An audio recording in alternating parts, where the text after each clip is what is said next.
To those seated in the pews, she probably sounded like she was trying to stop a crazy northerner from making a fool of herself. And maybe she was right. The accompanying look in her eye made me think she'd rather boot me out the door and down the steps, with the dog too. If she could, Miss Ruffles would have rolled her eyes at such fakery. Instead, she lunged with a ferocious bark that echoed to the rafters. I barely held her back with the leash. To save herself, Posey jumped out of our way. According to the American Kennel Club committee currently appraising the breed's pending application, Miss Ruffles was a Texas Cattle Cur, a small but powerful dog with the speed and temperament for driving cows over a cliff if need be. She stood about knee-high with a tough, brindle gray coat that bristled over her compact body. At one end, her tail was an ugly stub. At the other, her muzzle narrowed to a foxy point. The wide space between her pricked ears, one was floppy, the other constantly erect, made room for a quick, cunning brain. At home in Honeybelle's mansion, she didn't match the Chinese porcelain or the silk-upholstered furniture. In fact, she was often caught chewing the chairs. But Miss Ruffles had a habit of grinning when she panted, and her intelligent eyes conveyed more personality than most people. She liked to have fun, and she didn't care who she annoyed to get it.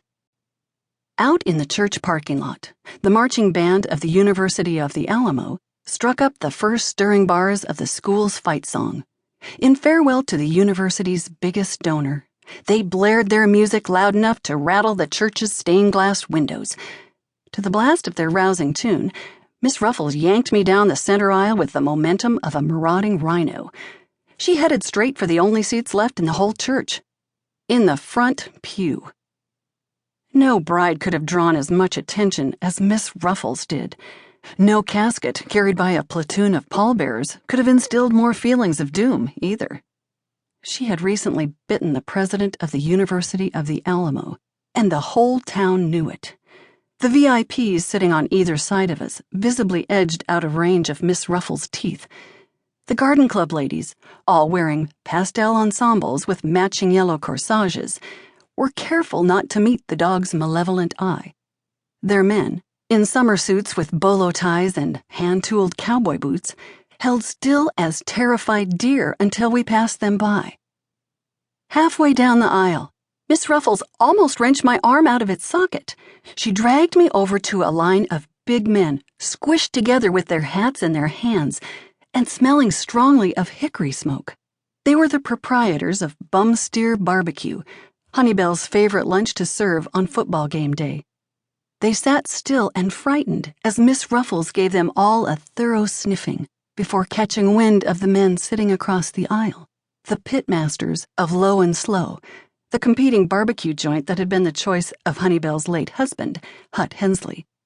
The pitmasters nervously eyed Miss Ruffles, so I tugged her away before she decided to sink her teeth into an innocent someone's brisket-dripped boots.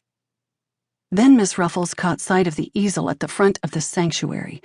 She stopped growling and dragged me forward until we stood before an enlarged, smiling photo of Honeybelle placed beside an Egyptian-style urn containing her ashes. The display was surrounded by enough flowers for a royal wedding. For a long moment, Miss Ruffles stared up at the photo. Then she snuffled the bottom of the urn as if trying to recognize something of Honeybelle in her remains. I maintained a death grip on the leash, afraid she might seize the urn in her jaws and make a run for it. But she gazed up at Honeybelle's likeness again, still and contemplative. In the photo, Honeybelle smiled down on us with her distinctively beautiful twinkle. In life, she had been a woman to be noticed, to be passionately loved, to be reckoned with wherever she went. Probably dressed for an afternoon football game, she wore a cocked white Stetson with a yellow satin ribbon hatband, big white pearls, and diamond earrings the size of pinto beans. A corsage of yellow roses bristled on the lapel of her St. John's suit. Her coquettishly raised eyebrow assured us all that she had successfully sashayed through the pearly gates and was sitting pretty, ready for her champagne cocktail. I was sure she was already holding court in heaven alongside